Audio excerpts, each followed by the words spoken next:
Establishing a vision for your private practice is going to really help you take it to the next level and ensure that you succeed.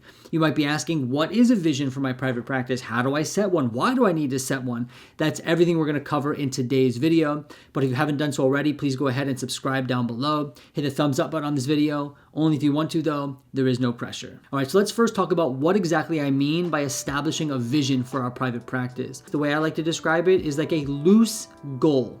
Right? It doesn't have to be super specific or super concrete, like I'm going to make X amount of money at this time, or I'm going to be, have 30 clients by this date. It doesn't have to be like that. A vision is something more like this. I want better work-life balance through my private practice.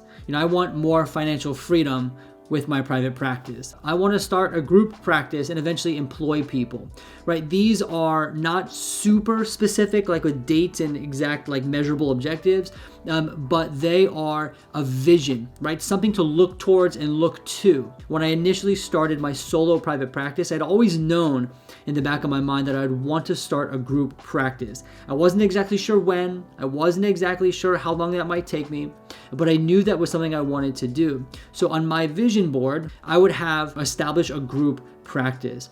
And this became one of the anchors for the rest of my decision. It actually became one of the lenses from which I would then make other decisions. And that moves us into why it's important to have a vision. Because having a sense of where we're going is going to help us inform the small day-to-day decisions we need to make in the private practice startup process. Let me give you an example. So when I came to a place in my journey where I needed to figure out whether or not I was going to establish a business entity, rather than just Googling, should I establish a business entity, or what does it mean? My first thing I had to go to was my vision, which was I want to be a group practice owner. And from there, I said, well, what business entity will allow me to do that? And I figured out a PLLC was the way to go.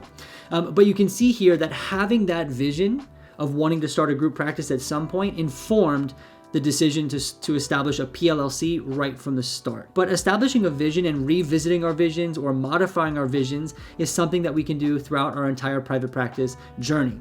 Right? I still do it. In the private practice startup process, things can get chaotic really quick. So we want a North Star, if you will. Now let's talk about how we come up with this vision. And so let's look at this worksheet here that I've created. The first thing I have people do usually is answer a couple of questions. Now there'll be 3 checkboxes here. That's not because it's limited to 3. This is something you can modify if you want, do on your own piece of paper. That's just a placeholder. But what I usually ask people is, why are you starting a private practice? Now, I'm not looking for answers like, because I want to, or it's a passion of mine. Although those are really good, they're really generic, they're really vague. So we want to think about something like, I want to establish a group practice.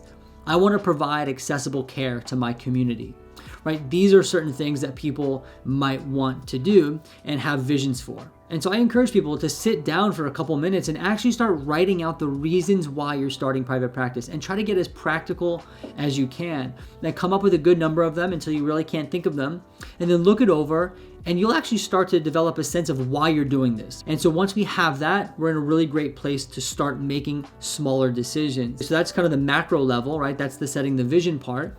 And then we have to actually start at the micro level, right? Which is taking the very first steps in actually starting the practice, whether that be obtaining malpractice insurance, creating a website, getting credentialed, all that stuff. And this is where a checklist is going to come in handy. Now, I've created checklists for both solo practices and group practices. If you want access to those, you might want to consider joining my membership community. I'll leave a link to that down below in the description. But there's a whole bunch of checklists out there, or maybe you've even created one yourself. Don't just have this in your head. Make a document. Keep yourself organized. Use this as a template. Right. I also like to create another section next to my checklist called completed. And this allows me to take done items and slide them over. Right. And this just helps me keep track of what I've done. I don't know about you, but I've done things before on checklists, checked them off, moved them out the way, and then I forgot I did them and I do them again. Or, I waste time, So anyway, you get the point. Keep track of your done items. Now you might be asking, well, how does a to-do list have anything to do with my vision? And this is where we go through each of those to-do list items. They're often written out much cleaner than they actually are in reality, right? So you might have something on the checklist, establish a business entity. It's not like you click a button and establish a business entity. Well, what kind of entity might I need? oh, you know what? I want to be a group practice owner one day. So I need to figure out what entity does that. Again, we're using that vision to inform what we do. Oh, a PLLC, and these are the steps for the PLLC. All right, well, I'm going to do that. Right? And so this happens all along the way on our to-do list. So by the time you finish your to-do list has now oriented you towards your larger vision, hopefully, right? And then just some bonus items I have on this template as well are section for questions. Oftentimes more questions get generated as you go through the startup process, right? So you might be, get malpractice insurance. And then the first question is, well, what kind of malpractice insurance, right? Do I need malpractice insurance for cybersecurity? What else do I need? And all these questions start getting generated.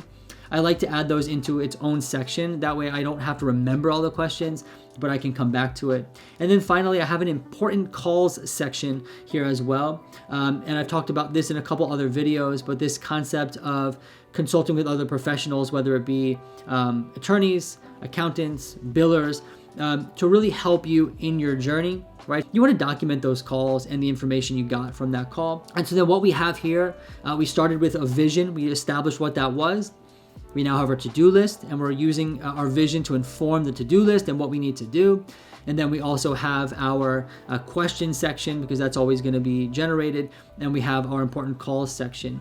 And if you follow this model, you'll be well on your way to establishing a successful and thriving private practice.